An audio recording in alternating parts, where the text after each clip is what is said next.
C'est notre devoir moral et notre dignité qui nous y conduit. S'agissant de l'accès humanitaire, je veux aussi annoncer ici qu'à l'issue de nos échanges, et pardon de vous avoir fait un peu attendre, nous avons acté d'œuvrer dans les prochaines semaines à la réouverture de l'aéroport de Goma pour des vols humanitaires de jour de petit gabarit, compte tenu des contraintes logistiques. Ces accès sont indispensables, ils seront faits dans le respect de la souveraineté congolaise afin que les premiers vols humanitaires puissent reprendre sans délai, et ils seront également complétés par des corridors humanitaires et des accès humanitaires, par exemple aussi ceux venant depuis le Burundi. C'est un signal concret, attendu, nécessaire pour les populations, et je sais combien mes amis en charge de la médiation qatari et aux États-Unis d'Amérique sont attachés à veiller au bon respect de cette réouverture et à ce que toutes les conditions puissent l'accompagner. Et je veux vraiment les en remercier au-delà de leur présence. Je sais que les prochains jours, chers amis, seront actifs sur tous ces sujets. La France restera engagée aux côtés des États de la région dont nous partageons souvent des liens humains, linguistiques et culturels.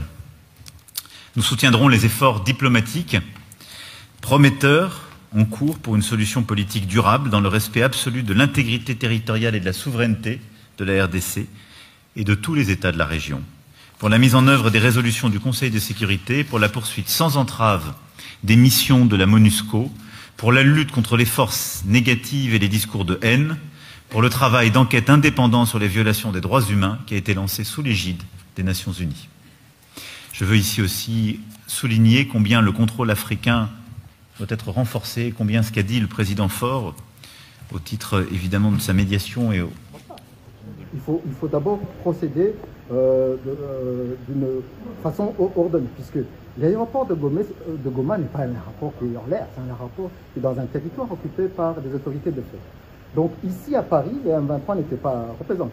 Donc il faudrait qu'il y ait, dans le cadre du Doha, qui est déjà en place. Il y a des négociations qui se déroulent à Doha.